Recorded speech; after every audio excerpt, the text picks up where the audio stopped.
qu'il faut regarder de suivre le parcours de chaque candidat. Suivre les parcours. Vous avez mis l'accent sur les études. Revenons. Ma fille m'a dit de vous poser cette question à toi. Coucou à toi, Jade Lofoli, qui a terminé à l'IFASIC cette année.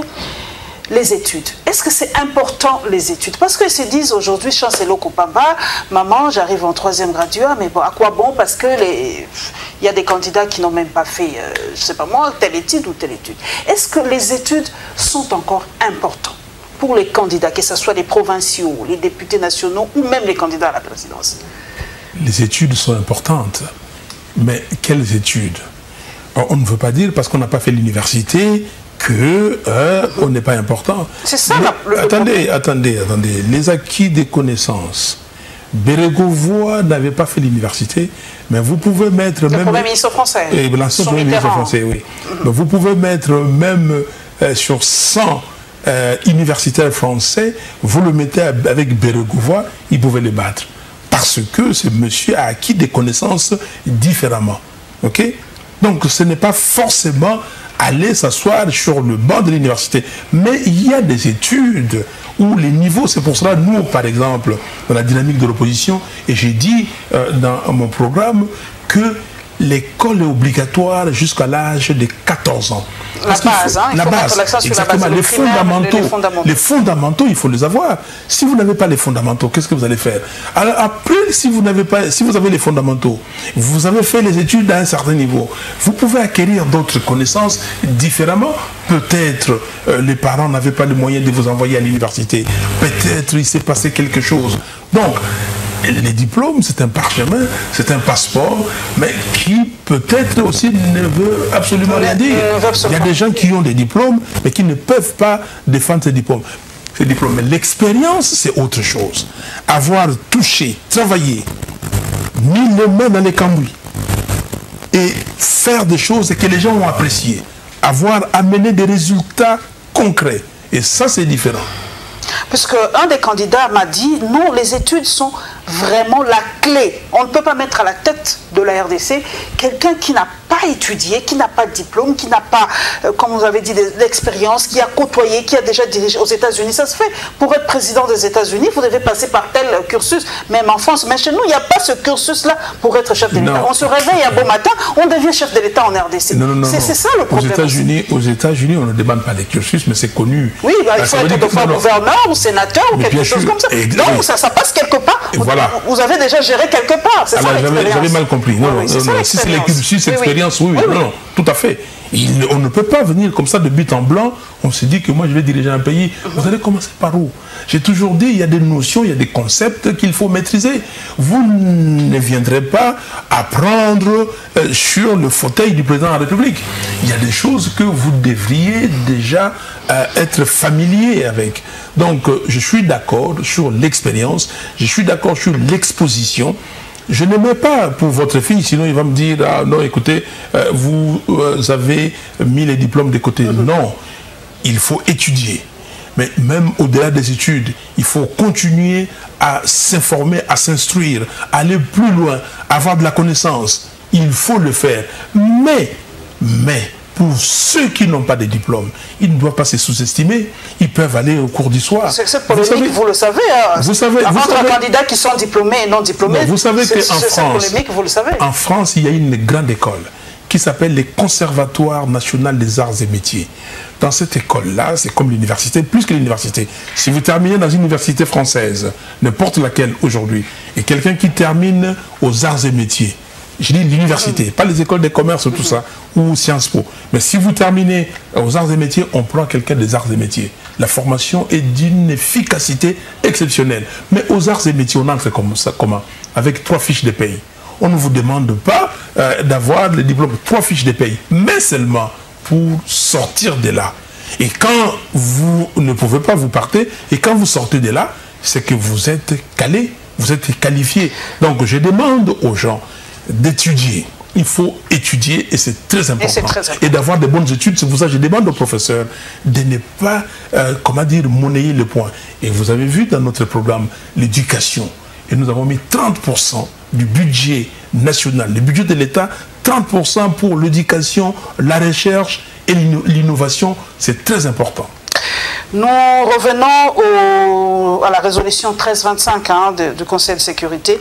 Et Béni, nous ne pouvons pas parler de Béni, comme vous le savez, des morts, toujours des morts à Béni, 6 morts cette semaine.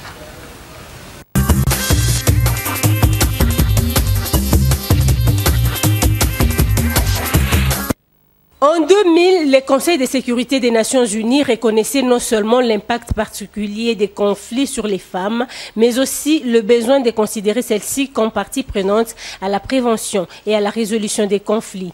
Le Conseil de sécurité a en effet adopté la résolution 1325 sur les femmes, la paix et la sécurité, qui souligne la nécessité d'intégrer la notion de genre et inclure les femmes dans les approches relatives à la sécurité et à la construction de la paix, en particulier les femmes affectées par les conflits. Cette résolution vise également à sensibiliser les soldats de la paix, la police et l'appareil judiciaire aux problèmes liés au genre pendant les conflits et adopter des mesures pour assurer la protection et le respect des droits de femmes et de filles. En plus, faire en sorte que les femmes issues des communautés frappées par les conflits armés soient représentées afin de faire entendre leur voix dans le processus de résolution des conflits. Ensuite, participer en tant que partenaire d'égale valeur à tous les niveaux de prise de décision en matière de résolution des conflits, de prévention et de paix durable. En République démocratique du Congo, la consultante indépendante en genre et développement, présidente nationale de la Ligue internationale de femmes pour la paix et la liberté, Annie Matundu Bambi, estime que les défis sont énormes. Elle parle d'une forte vulgarisation de la résolution 1325 auprès de la population, l'appropriation de cette résolution auprès des acteurs clés, les manques de financement, de même que l'absence du plan d'action national. À l'en croire, l'effort national pour établir des indicateurs standardisés et les bonnes pratiques pour le suivi de la mise en œuvre du plan d'action national s'avère indispensable. Ce matin, l'émotion était grande au sein de la communauté de Béni. À la base, 6 personnes tuées à la machette, dont 2 calcinées, une maison rendue en cendres. Tel est le bilan provisoire de l'incursion de rebelles ADF. Ils ont surpris la population locale, indique notre source. Signalant que cette attaque intervient quelques jours seulement après une autre à Oisha, Bakaïko, où 3 personnes ont été exécutées, des maisons et véhicules incendiés. Des cas d'enlèvement et pillage ont également été signalés. Par contre, au Kasaï, 2 corps sans vie, dont celui du chef coutumier du groupement Benapela, dans le secteur des 10 batailles, ont été découverts ce dimanche 28 octobre dans la bourse. 2 personnes ont été tuées par des miliciens, rapporte Radio Okapi. Kampinga Kamba, chef du secteur, identifie le meurtrier comme des miliciens du chef Chiyoyo qui refusait d'adhérer au processus de paix. Selon lui, Chiyoyo était auparavant avec le chef Ndaye Ntsabanga, mais depuis que ce dernier a déposé les armes, lui et ses hommes refusent et veulent poursuivre les hostilités, a expliqué le chef de ce secteur.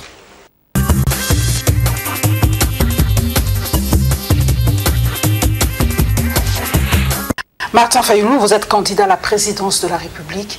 Qu'est-ce que vous allez faire pratiquement pour stopper les affres de l'horreur à l'est de la RDC? C'est notre priorité.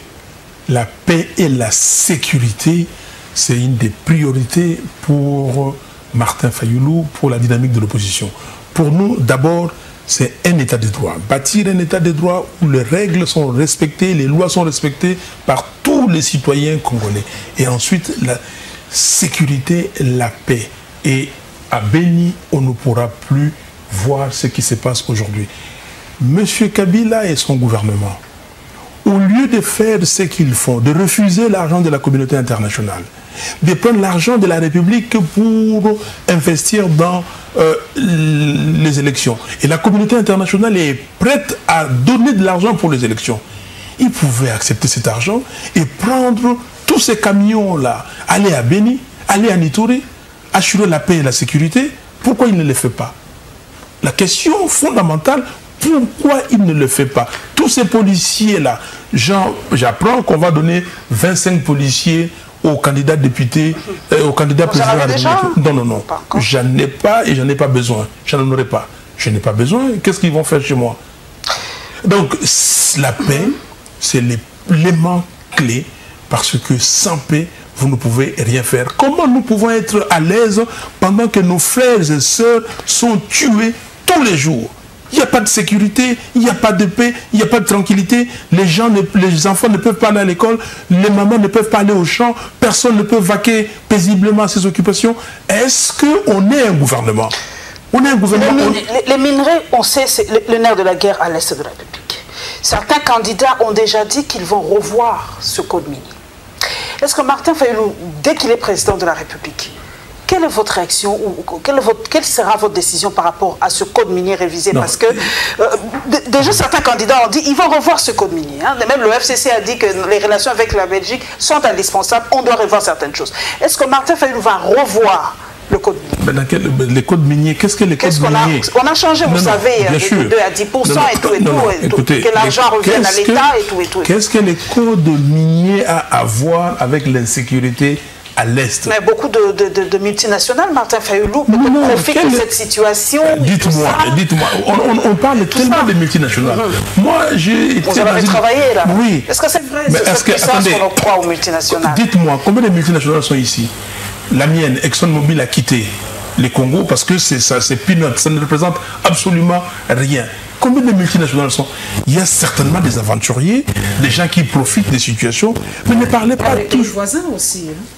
Qui veulent de cette insécurité pour venir payer. L'insécurité, le pays voisin peut vouloir de l'insécurité, mais si nous avons un gouvernement sérieux, capable, compétent, responsable, un gouvernement des patriotes, ce gouvernement ne pourra pas laisser... Par rapport au code minier, vous allez revoir?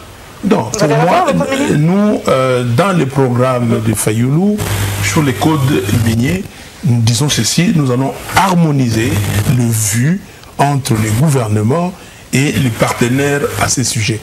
Nous sommes dans la règle gagnant-gagnant. Nous ne posons rien à personne, mais nous mettons les choses sur la table et que toutes les parties doivent gagner, y compris la population. Mais ces gens-là qui parlent des codes miniers aujourd'hui, mais eux, ils se sont enrichis, hyper enrichis, ils sont milliardaires aujourd'hui. Mais avant, ils n'ont pas vu ça. C'est aujourd'hui. À l'Est, ce n'est pas le problème des codes miniers. À l'Est, c'est le problème de gens qui ont vendu notre pays, qui sont en train de liquider notre pays, qui sont en train de vouloir déplacer les populations congolaises pour y installer qui? D'autres populations. Ça, c'est connu. Et sinon, dites-moi, est-ce que l'armée ici, avec tous les généraux qu'il y a, avec tous les officiers qu'il y a, avec les hommes de troupes qu'il y a, est-ce qu'ils ne peuvent pas trouver un moyen d'investir cette région-là, d'aller, de s'y planter, et que M. Kabila a même ces réunions qu'il organise là-bas pour assurer la sécurité de cette contrée? ne peut pas le faire. Est-ce que s'il n'y a pas complicité? Martin Fayulu a suivi le documentaire passé sur TV5, je l'ai dit, et Canal+, sur le docteur Mukwege. Vous avez vu la situation de la femme à l'est de la République. Quel était votre sentiment? D'ailleurs, est-ce que vous avez félicité Mukwege? Parce que déjà le gouvernement l'avait fait du bout de lèvres. Quelle est votre réaction par rapport à ça? J'ai été alerté par le journal Le Monde. Pendant que ça se passait, il y a le journal Le Monde qui m'a appelé et tout de suite j'ai tweeté.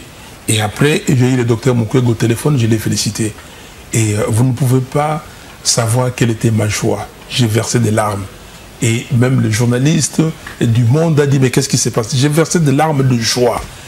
Vous ne pouvez pas imaginer la récompense que le docteur Mukwege a eue. Vous ne pouvez pas imaginer la reconnaissance de ses efforts, la reconnaissance de ces docteurs qui a donné sa vie pour ces femmes, pour ses compatriotes. Et je suis fier, je suis très fier que le docteur Mukwege ait eu cette récompense.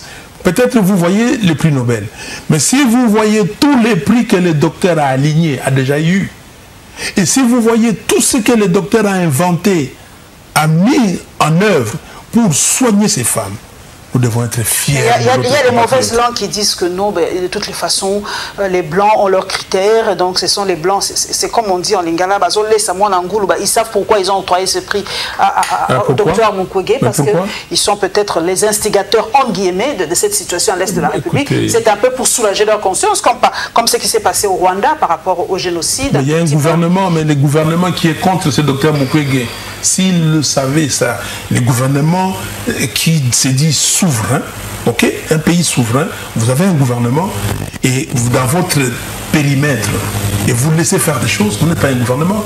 Parce que le gouvernement, c'est quoi? L'État, une nation, c'est quoi? Mais votre périmètre, si les gens entrent quand ils veulent dans votre territoire, qu'est-ce que vous êtes? Vous n'êtes rien. Si moi je suis président de la République, je n'ai pas de complexe, personne ne viendra me dire, voilà, faites ceci, faites cela. Je ferai les choses par rapport aux intérêts du Congo. Je ferai en sorte qu'avec les partenaires, nous soyons en bonne intelligence. Je ferai en sorte qu'avec les étrangers, ces pays étrangers, que si eux ils gagnent, mais d'abord les intérêts du Congo soient mis en avant. Donc je ne peux pas, par ma faiblesse, prétendre que les Blancs font ceci ou cela pour donner des prix à Mukwege parce qu'ils veulent se racheter. Ah non, mais ça c'est quand même très sérieux. Est-ce que le travail de Mukwege, on ne le voit pas? Mais je ne veux pas... Non, mais attendez. D'abord, ce que Mukwege fait, je ne sais pas pourquoi le gouvernement ne s'est pas approprié ce travail. Mais le gouvernement devait être là pour dire, d'abord, le gouvernement devait tout faire, comme les autres gouvernements, de faire une campagne pour promouvoir, comment dire, le docteur Mukwege. Madame Mushiki Wabo, candidate au secrétariat général de l'OUF, qui a présenté sa candidature? Son pays. Et après qui? Même le Congo ici, ce gouvernement, tous ces gens, ils ont fait un effort pour qu'il y soit. Mais comment un gouvernement ne peut pas être fier du fait qu'un de ses fils, un de ses enfants a été récompensé par un grand prix? Question par rapport aux femmes. Je reviens à l'ESID, votre parti. On a dit dans cet élément que les femmes doivent être parmi ou dans des organes de prise de décision. La campagne est là. Comment vous avez... Est-ce qu'il y a 50%, 50% par rapport aux femmes? Est-ce que vous avez présenté combien de femmes à la candidature? Non, dans les programmes de la dynamique de l'opposition, ESID fait partie de la dynamique de l'opposition, il est réservé une grande place aux femmes. Nous allons aller vers le 50-50. C'est un objectif, il faut qu'on y aille. Il faut qu'on forme les femmes. Il faut qu'on donne des moyens aux femmes. Les moyens financiers pour leurs activités. Nous allons le faire. La vice-présidente de l'ESID, c'est une dame, Maître Marie-Jeanne Louaka. Donc, nous pensons qu'il faut organiser les pays de telle sorte que toutes les composantes du pays se retrouvent. Donc, il faut que les gens soient sérieux, il faut un état de droit, il faut un état qui produit des richesses, il faut un état qui distribue les richesses entre tous ces enfants, il faut un état où le développement humain est assuré. Donc, l'objectif 50% pour les femmes à la dynamique de l'opposition, vous le ferez d'ici là. Donc, mais maintenant, il y a quand même 30, même 20-30% des candidatures. J'ai signé l'engagement 30% vers... Le pourcentage des candidatures féminines, c'est combien? Non, nous sommes à plus que... Les pourcentages... Non, je suis sérieux avec ça. En 2011, j'ai dit la barre 30%, pas moins de 30%. Et dans certaines circonscriptions, même ici à Kinshasa, on n'a pas donné des candidatures parce qu'on n'avait pas 30% de femmes. Et ça, c'est une faiblesse. Je n'ai pas atteint les 30%. Je dois... le dire. Je n'ai pas atteint les 30%, pas parce que je n'ai pas voulu, c'est parce que on n'a pas eu beaucoup de femmes. C'est pour cela, vous lancez cet appel aux femmes. C'est pour cela nous disons dans notre programme, on va encourager les partis à promouvoir les femmes à leur sein. Nous allons terminer par la confirmation de l'archevêque Fridolin. Vous le savez, il a été confirmé archevêque de la ville de Kinshasa. Et nous allons enfin terminer un peu par nous-mêmes, par la présentation du rapport de Jed, journaliste en danger.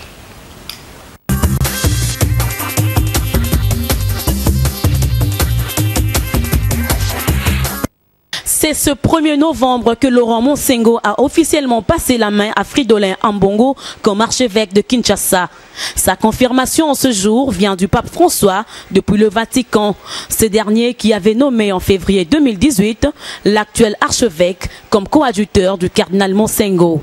À l'égal de son prédécesseur, Fridolin Ambongo est un prêtre engagé contre le pouvoir de Kinshasa. Il s'est illustré par des prises de position interpellant le pouvoir face à la moindre tentative de dévier la Constitution, tout en s'attirant en retour les attaques du régime. Actuel vice-président de la Sainte-Co en charge de la commission justice et paix, l'archevêque Ambongo a fait plusieurs sorties pour dénoncer les dérives du régime, mais aussi les incohérences de l'opposition. Il s'affichait aussi sur le front diplomatique pour exiger la pression sur le gouvernement en vue de mettre en œuvre l'accord du 31 décembre 2016. Ordonné prêtre en 1988, le ressortissant des Mbandaka Bikoro est issu de l'ordre des frères mineurs Capuchins. En 2004, il a été nommé évêque de Bokungu-Ikela dans la province de l'Équateur. Il a ainsi gravi tous les échelons de sa congrégation avant de devenir le président national de l'Assemblée des supérieurs majeurs, Assouma en sigle. À noter que son prédécesseur, Laurent Monsengo, qui a été admis en retraite par le pape François, demeure cardinal émérite en République démocratique du Congo et membre du conseil de 9 cardinaux qui conseillent le pape dans le gouvernement de l'Église. En ce 2 novembre, date qui commémore la journée internationale contre l'impunité pour les crimes contre les journalistes, JED a tapé du poing sur la table. Cette ONG révèle que certaines personnes identifiables abusent de leur position pour commettre toutes sortes d'abus contre les journalistes sans être inquiétés.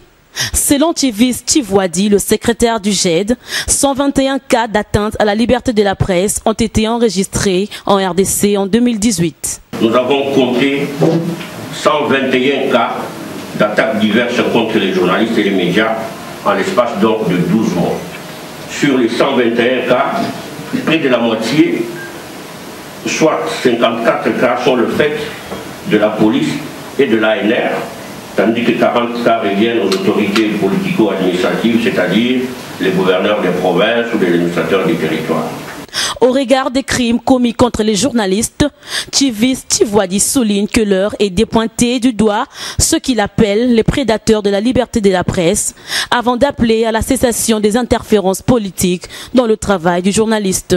Aujourd'hui, face à ces crimes contre les journalistes, les condoléances et les discours navrés ne suffisent plus. Il nous faut avoir le courage de pointer du doigt les méchants, ce que nous appelons les prédateurs de la liberté de la presse, et dénoncer la culture de l'impunité qui semble s'installer dans notre pays et qui encourage l'intolérance contre les médias et entretient l'insécurité pour les journalistes. J'aide appel à la fin des interférences politiques et des services de sécurité dans le travail de la presse, ainsi qu'une plus grande autonomie de l'instance de régulation des médias, le CESAC, afin de renforcer les mécanismes de régulation et de défense des intérêts de la profession. S'en est suivi une série de témoignages de quelques journalistes victimes des crimes tout au long de cette année. À noter que cette activité a connu la participation des journalistes, des partenaires, du président du CESAC et celui de l'INPC.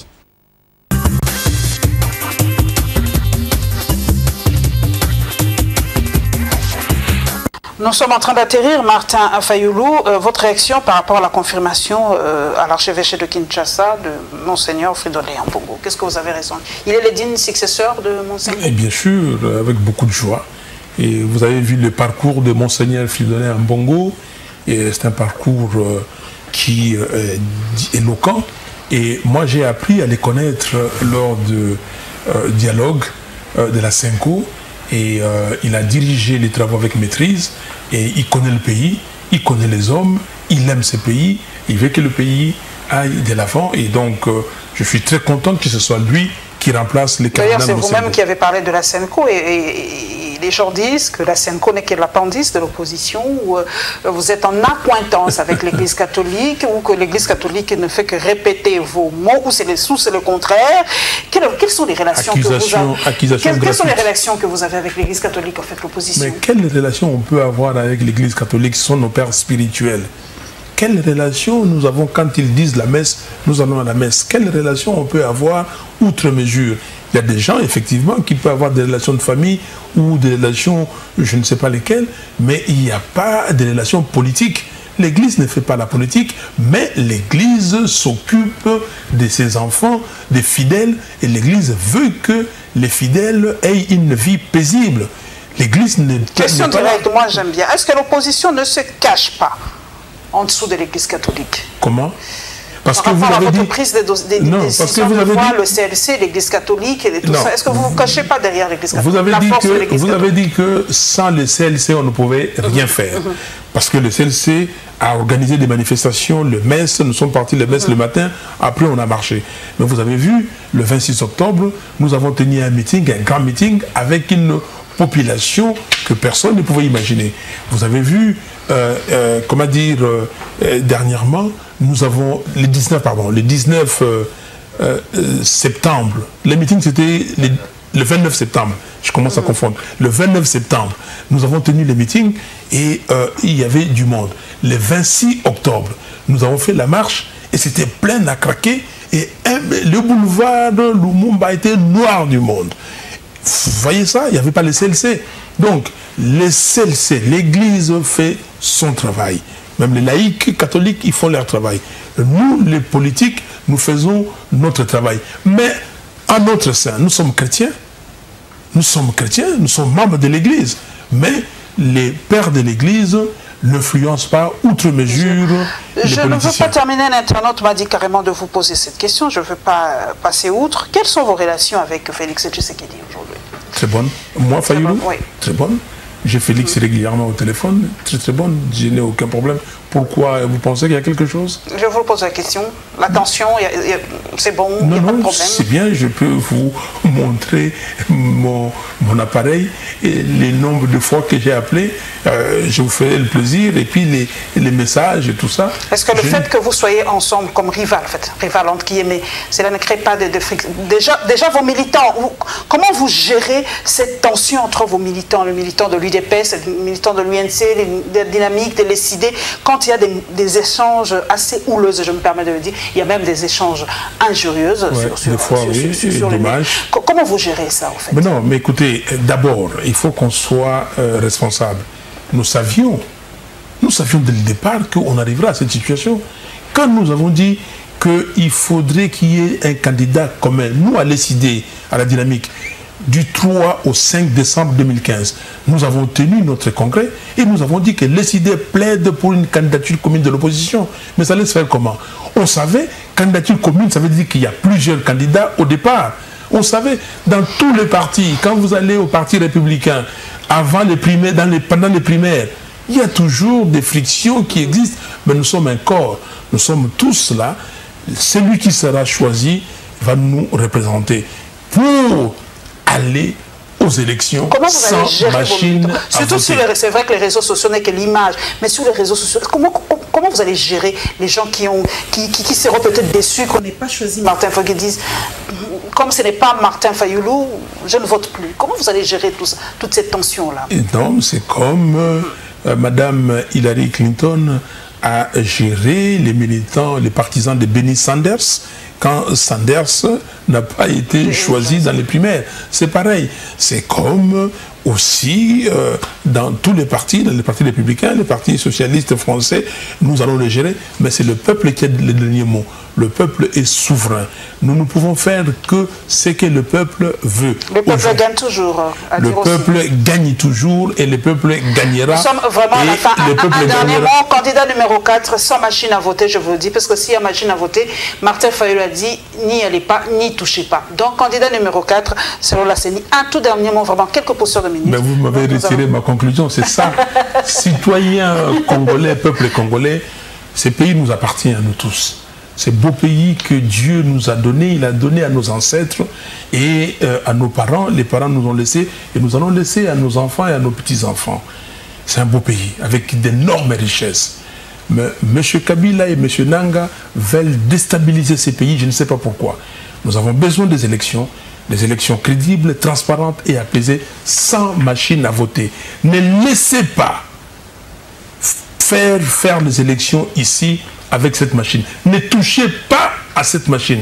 Je vous le dis, cette machine, c'est un poison. Il ne faut pas le toucher parce que comme a dit notre collègue candidat président de la République, Daniel Shekomba, qu'ils ont tout programmé et ils auront le résultat déjà mis dans cette machine. N'y touchez pas, et demain. Mais il faut qu'il y ait élection. Il ne faut pas se dérober. Élection avec papier, parce que c'est la loi qui le dit. Des fois, on fait des discussions inutiles. Nous devons, demain, avoir un état de droit. Pour avoir un état de droit, il faut commencer par respecter les lois de la République. Et la loi électorale dit, pas de machine à voter, pas de vote électronique. Du reste, cette machine à voter n'est pas reprise dans les calendriers de la CENI. Merci Martin Fayulu, candidat numéro 4, candidat à l'élection présidentielle. Merci donc à vous, chers téléspectateurs et téléspectatrices, fidèles à cette émission. Merci donc au candidat d'être passé à la barre. Comme l'a dit l'entraîneur Ibengue, que le meilleur gagne. Exactement. Nous souhaitons en tout cas le meilleur. Mais il s'est désisté, hein, le pauvre Ibengue. Il n'est pas dans la campagne UFCC, il faut le retenir. Merci donc à celle son nom était dedans aussi. Son nom était dedans aussi, mais donc il s'est désisté. Soutenons Ibengue, il est le coach des Léopards. C'est le seul, en tout cas, domaine qui nous réserve encore beaucoup d'agréables surprises. Merci donc à celle qui m'a habillé, Fanny Mandina. Merci en tout cas à vous pour votre fidélité et restez branchés sur le programme de Congo Web Télévision. Maurice Jegandou et Rassis à la régie finale. On se retrouve les dimanches prochains avec le même plaisir, Inch'Allah.